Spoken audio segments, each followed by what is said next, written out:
What if we told you that the powerful and influential Bishop Eddie Long, a man who once commanded the hearts of tens of thousands, spent his final days not surrounded by the love and adoration he once had, but in isolation, betrayed and abandoned? For years, the truth behind his last moments was hidden, swept under the rug, but now, Vanessa Long, his wife, has finally broken her silence, and what she reveals about the final days of a man once hailed as a spiritual giant will shock you. Bishop Eddie Long wasn't just the face of one of America's most influential mega churches, he was a symbol of faith, power, and controversy. His legacy has always been complicated, from soaring sermons to scandalous allegations that shook the very foundations of the faith community. But there was a side to his story that even his most loyal followers never saw. In a deeply personal and emotional conversation, years after his passing, Vanessa Long shares the untold truth about her husband's final days, a story far darker than anyone could have imagined. A story that will leave you questioning everything you thought you knew about Bishop Eddie Long, and everything is altered by what she disclosed. According to her, Bishop Long passed away alone in his last days, shunned by people who had previously commended him, abandoned by the leadership that had once supported him, and crushed beneath the weight of silence and scandal. However, why? For what reason did the church turn away? When he most needed his inner group, why did they disappear? And what was the truth about Vanessa Long's decision to keep quiet? What about all these years? The hidden facts from the last few weeks before Bishop Long's passing will be revealed in this video, along with the purported betrayal by his closest friends and family, the enigma surrounding the spiritual empire he left behind, the consequences from sensational allegations, Vanessa's emotional disclosures, and the secret health problems will all be covered. By the end, you'll doubt everything you believe to be true about one of the most divisive personalities in contemporary church history. You won't believe what happened next. At one time, Bishop Eddie Long was untouchable. He had the congregation, the charm, and the influence. In Lithonia, Georgia, New Birth Missionary Baptist Church had more than 25,000 members at its height. He was a kingmaker as well as a preacher. Athletes, politicians, and famous people all wanted his approval. He was seen by his followers as a prophet of the modern era. However, something extremely alarming was developing behind the walls of the megararch and the tall sermons. There were murmurs at first.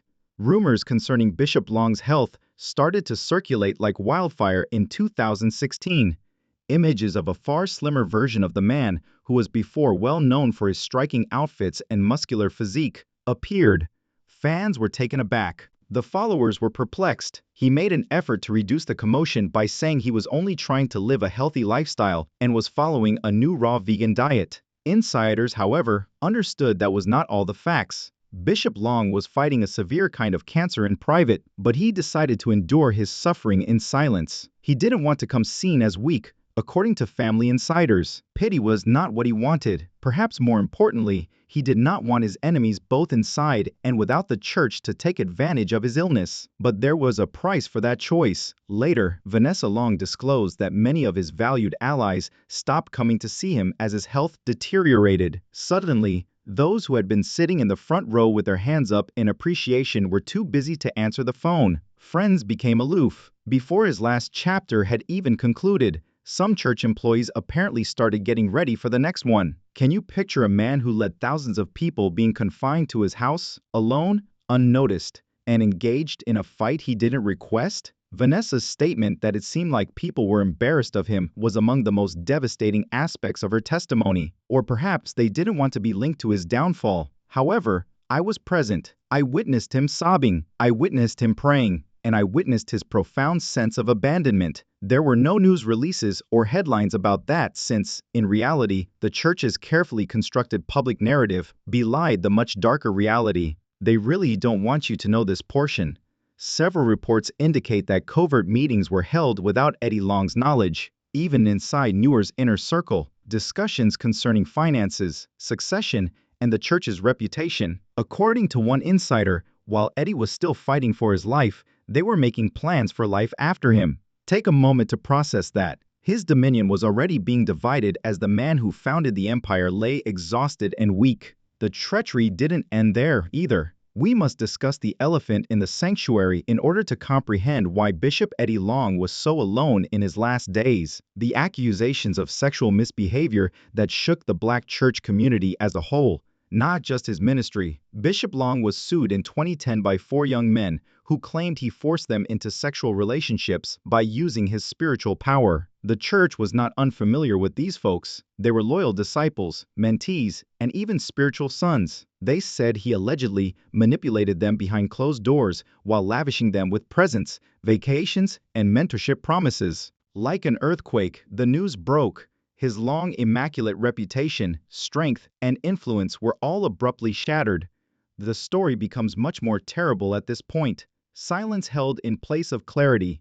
In 2011, Bishop Long secretly settled the lawsuits without a trial. No confession of guilt or public apology, only sealed records and more questions than answers. Although the contents of the deal are still under wraps, his reputation suffered irreparable harm. His ministry was never the same in the years that followed. Attendance declined. Pastors across the country disassociated themselves. Public appearances became infrequent, and there was a sense of disquiet, a silent, terrible crack that no preaching could heal, even among those who remained. Vanessa Long claims that this marked the start of his emotional disengagement. She claimed that he felt deceived by the same individuals he had assisted in creating. He was evaluated by his own church family, as well as by the outside world. Regardless of whether you accept the accusations or not, one thing was for sure: the decision had been reached by the court of popular opinion. The story of the once celebrated visionary pastor turned into a warning. Late-night performances made fun of him. There were memes. He went from the spotlight to a place of spiritual exile. Nevertheless,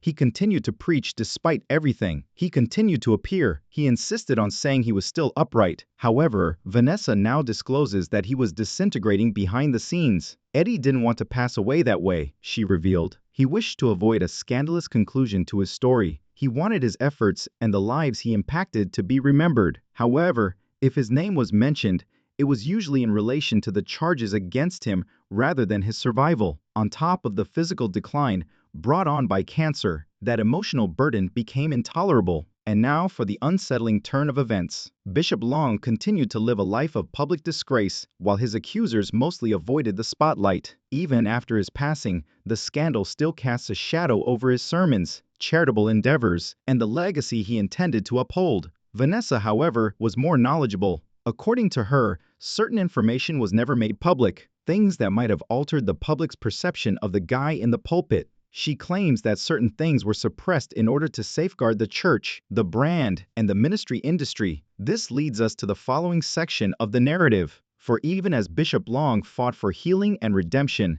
another war was going on in the background, one that involved money, quiet, and the final betrayal by the people he trusted the most. The foundation of trust within the walls of New Birth Missionary Baptist Church declined along with Bishop Eddie Long's physical condition.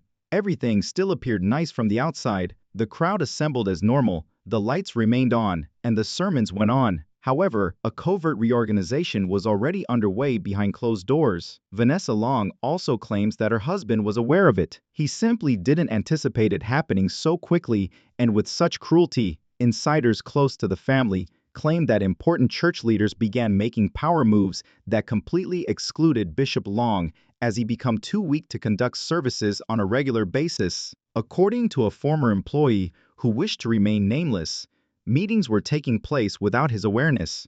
Bishop Long was still alive, still fighting, and still officially in authority when financial decisions, leadership advancements, and even discussions about a new pastoral direction were made. Betrayal like that pierces deeper than any external scandal could. Imagine designing and constructing one of the biggest Black churches in America from the bottom up, enduring scandals and storms, only to discover that the very people you have supported are plotting your removal at your lowest point. And it wasn't merely conjecture. In subsequent remarks, Vanessa Long affirmed that she discovered records of her husband's changing financial priorities, private board meetings, and unofficial succession preparation during his last months, none of which he had approved, and picking a successor wasn't the only thing at stake. Before Bishop Long's passing was formally announced, it was about manipulating the messaging.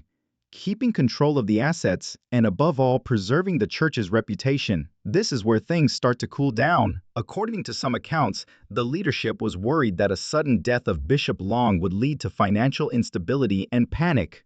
Membership might leave, tides would decline, and media attention would resurface. Therefore, some were already planning his departure rather than waiting for him to recover, and Vanessa was compelled to bear that load in silence as she grieved next to her husband and watched him pass away. It was like watching a man slowly disappear, not just from this world, but from the church he gave his life to. Let that sink in, she said in one interview, adding that Bishop Long was not only dealing with a terminal disease, but also witnessing the rewriting of his life's work while he was still alive. Even worse, according to Vanessa, no one came to say goodbye, and during his last weeks, she says many church elders stopped calling, staff members became aloof, friends from the national ministry circuit vanished, and even people he had trained for leadership stayed away because it no longer fit with their platforms, public ministries, or image to be associated with a dying, scandal-shadowed leader.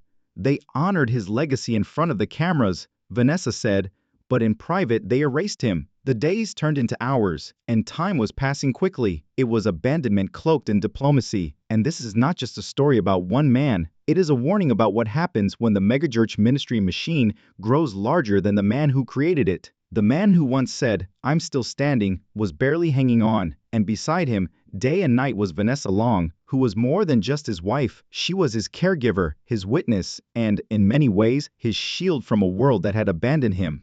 Bishop Eddie Long, once a powerful figure in pulpits across America, lay motionless in his home, his body weak, his voice faint. There was a moment I almost walked away, and not from him, but from all of it. From the ministry, from the pain, from the betrayal. I questioned everything.